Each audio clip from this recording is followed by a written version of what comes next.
Alva, thank you so much for joining us on Georgia Actors. It's great to have you. How are you doing?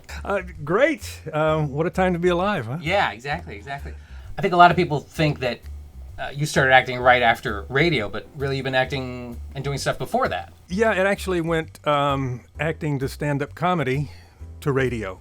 Charlotte was the first room I ever headlined, Comedy Inn, and that's where I met my current wife. Oh. She was one of the managers there, and I thought, what a great way to get booked back here if I'm sleeping with the manager. And so we wound up getting married a year later, and I was doing a show in Charlotte, and Jack Murphy, who did the Q Morning Zoo at WROQ in Charlotte, saw the show, came up to me afterwards and said, would you like to do radio? I went, sure, why not?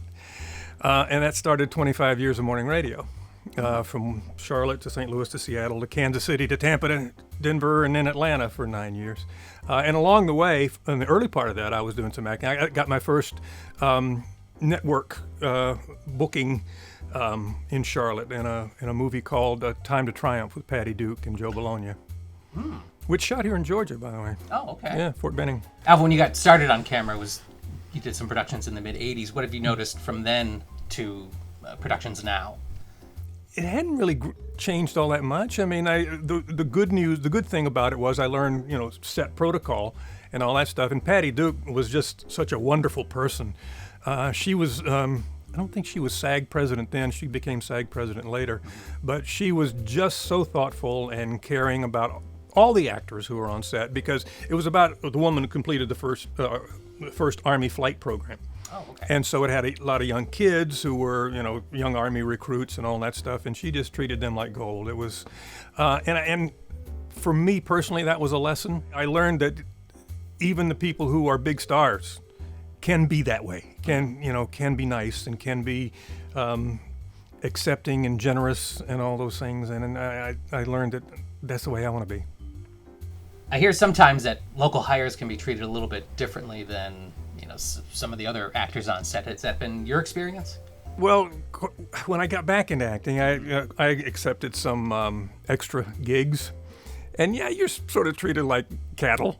I did one commercial. It was a Japanese McDonald's commercial, which featured PGA golfers, and so we were out on a golf course, and these golfers were playing, and they were just amazing. But they were kind of wrangling all the extras. Get over it. Don't walk over. Get over there. And I think that's started to change a little bit. People are starting to go, and you need to treat the extras a little nicer because they get the bad food and they don't get paid all that much and they're out in the sun all day. So just at least be nice to them. And how much has sketch and stand-up and improv helped with your acting? I think that comedy, stand-up comics, can transition into dramatic acting much easier than a dramatic actor can transition to comedy. And I don't. In my stand-up, I did a lot of impressions and that sort of thing. So I found it easy to switch characters. Go from one character. I could go from Clint Eastwood to Fred Sanford. Doing the same scene, and I think that helped me as an actor to be able to absorb the character and try to become the character as much as possible. So doing stand-up and doing sketch comedy, you got that live audience feedback.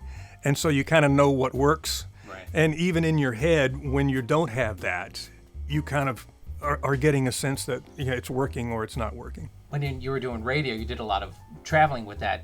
Did you just come to Atlanta and decide this is where we're going to put down roots?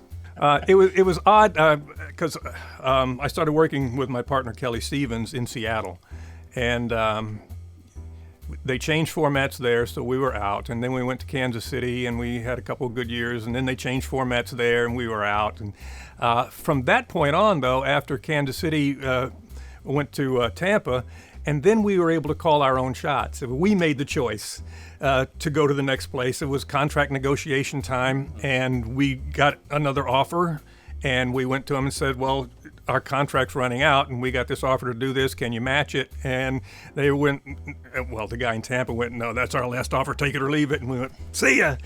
And so we went to Denver for 3 great years, fantastic years. And then the opportunity came to come to Atlanta. And my wife being from North Carolina and me growing up in Virginia, you know, the South has always been attractive to us, and Atlanta was such a great radio market. So we landed here, and we're on the air for 9 years. Now you have an agent, but also a manager. Talk about that decision to have both, because not everybody does that. Well, you reach a place in your career, I think, when you weigh that choice. And I had met Gail Tassel Talent Group, and we talked, you know, about the possibility. And then when I got the series regular role on Tyler Perry's Too Close to Home, then it became a situation where I wanted to have that opportunity to have someone else pushing me in directions I may not have gone on my own. And I love my talent agent, Joy Purvis at J. Purvis Talent. But Gail adds another dimension. She can be pushier than Joy. Joy's such a sweet person, and she gets things done. But Gail is a little more ballsy, if I can use that term. And she actually does some things that Joy probably wouldn't do. And then when it comes to negotiation time, Gail will push for things that I wouldn't even think to ask for, as things get a little tougher, because there are lots more actors who are looking for those same roles. And whatever advantage you can get on your own is good, but if you got somebody else who's pushing some of those levers too, it's even better. Dr. Allen? I'm cold. I bet you are. Why am I so cold? Well, you don't have any clothes on. That's embarrassing. Yes, it is. Why not? I don't know. I don't know either. Having an agent and a manager, you think that's a right fit for everybody? Not necessarily. Like I said, I got to that place because of the series regular role. Then it became economically feasible to pay that extra 10-15% for the manager's fee. And I don't begrudge that at all, because of the work she does for me, even when I'm not looking, when I'm not aware of what she's doing. Right. So I don't mind paying for that. You've done a number of productions with Tyler Perry. How important has he and his studio been to Atlanta and to Georgia? I think it's the single thing that's really put Georgia on the map more than anything else. If it hadn't been for Tyler Perry, I don't think we would have gotten Pinewood Studios and now all the other studios that have come in. He does things a little differently. Mm-hmm.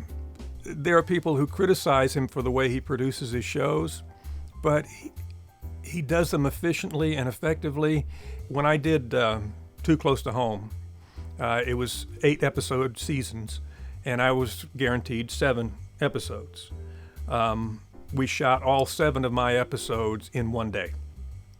So that was, and being paid per episode, that was the biggest payday I've ever had in my life. In the pilot episode, my character was Dr. Allen, who had dementia, and he was sneaking into his son's bedroom with a shotgun because he thought he was someone else and was going to blow his head off.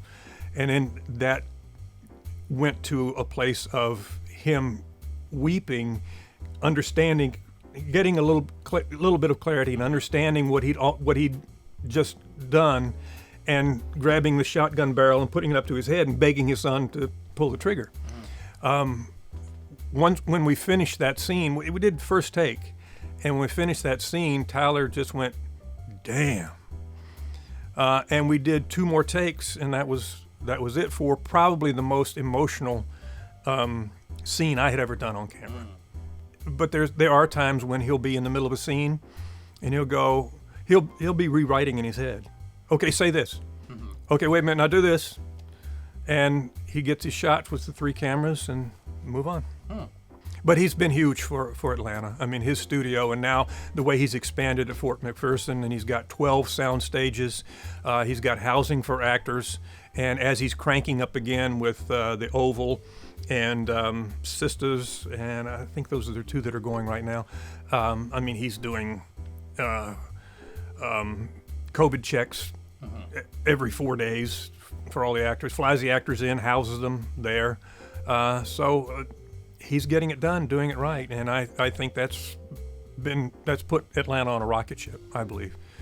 What has been your worst gig that you've had, or a horrible moment on set? I think the funniest thing for me was one time in stand-up, when I was doing stand-up comedy. I was living in Washington at the time. We were on the air in Seattle. And we did this room. It was a place called Black Diamond. And sometimes when you do those one-nighters, it's not the greatest. And they had to make them shut off the pool tables so they could do the comedy show. Hey, no playing pool. Right? Oh, damn it. We got to watch a comedian. Yeah, and it's a cover charge, too. Cover charge? How much? $5 a piece? So I'm on stage. I'm doing, which my good material. And I had a friend who he was going to do the second show later. And the door was here, and I was on stage. And I did one of my good punchlines. And he opened the door, and I could literally hear crickets from outside. It's, okay, this is comedy, folks.